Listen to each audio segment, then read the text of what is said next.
Jelle, we spoke recently with you. You're a professional MMA fighter, also bare-knuckle fighting championship fighter, undefeated bare-knuckle fighting championship fighter. I have to ask you about Bas, your teammate. Yeah. What kind of boxer is Bas? Bas is a good combination of raw power and technique, and yeah, it's been a really big privilege to train with Bas because yeah, he's a boxer I look up to, and he learns me a lot of things, and yeah, every time we spar, I feel like I'm gaining a lot of knowledge. Yeah. Okay, but when you yourself fight without gloves, but he is fighting with the big gloves. So how do you adjust your way of training when you train with him? I think bare-knuckle boxing is a good combination of MMA striking and boxing. And what I train when I train with Bas is more the boxing side, the footwork and the timing aspect. And I train also with some MMA guys, and then it's more with the clinch and the dirty boxing side.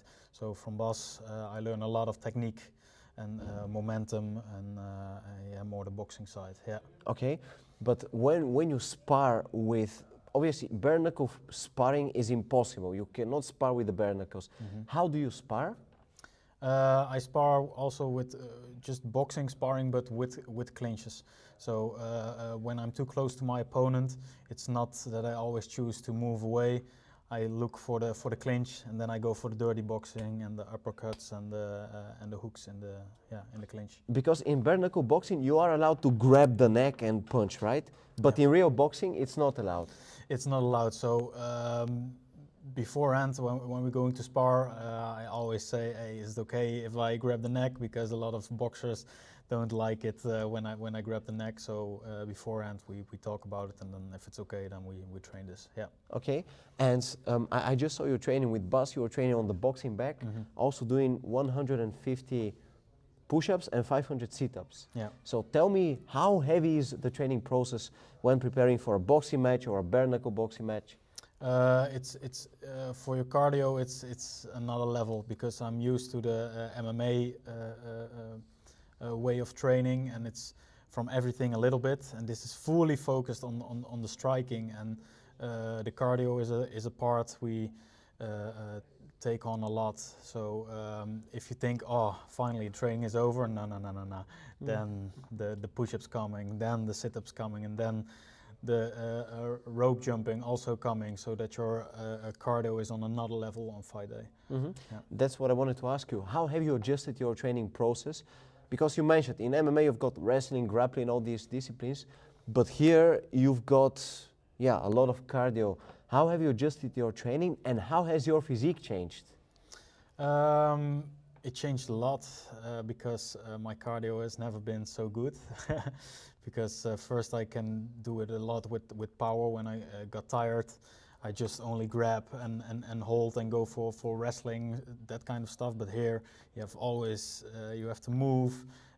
If you do only boxing sparring without the grabbing, you cannot hold. So you have to move, and yeah, you see it back in my cardio that it changed a lot in a good way. Yeah. And can you tell me, in a sport like bare-knuckle, which is extremely dangerous, probably the most dangerous, how does it play out for you? How do you see it playing out in the long term? Yeah, I think it's going to be a huge factor because in the boxing I learn a lot of slipping and dipping and trying to not get hit. I think that's the best way to get a long-term career in bare-knuckle boxing, to not get hit and not always go to war, what I like the most, but sometimes maybe better to don't get hit and hit your opponent when he can't hit you. Yeah. Okay, and in the past, probably I asked you that question when we were speaking about, when we had our interview in the past, but in the past people were calling MMA human cockfighting. Now MMA is the real deal. Everybody wants to do MMA. Yeah. So what do you think will happen with bare-knuckle fighting championship, with bare-knuckle boxing? Yeah, I think it will go the same way as MMA and the UFC. Now it's like, oh my God, too much blood and this and that. Is it good for your head? Well, of course not, because I'm not a dancer. But yeah, I think it will go the same way as MMA. because it's getting more professional. More people watch it, and I think it will grow in a straight line. Okay. Upwards, yeah. And how will you stay healthy in the process? How will you protect yourself so that when you finish your career, you can spend time with your kids and just have a happy life? Yeah. I try to do not always really hard sparring, but more volume sparring, you know, also for the cardio, throwing a lot of shots and don't get hit, giving myself things before sparring. Okay, this round I'm not gonna get hit, and the next sparring I'm gonna focus on the body shots. So all these kind of things, it can help you a lot without going the hard, throwing the hard shots and getting brain damage, because we're already getting damaged in the ring itself. Yeah. Yeah. Last question for you. What kind of person, what kind of human do you need to be to step in the bare-knuckle boxing ring? What kind of mentality do you need to have for that? A guy with very big balls. No, you just have to grab your balls and do it. I'm scared too. Everybody is scared to do it, but if you then still go in it and throw every punch with your whole soul in it, I think that's the way to do it. Just do it like you love it the most and enjoy every second of it. And yeah, that warrior mentality. Mm-hmm. Even if you have pain, even if you have broken something, just go for it. Yeah. Okay.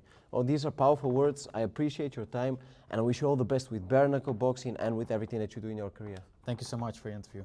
Thank you, It Hoes. was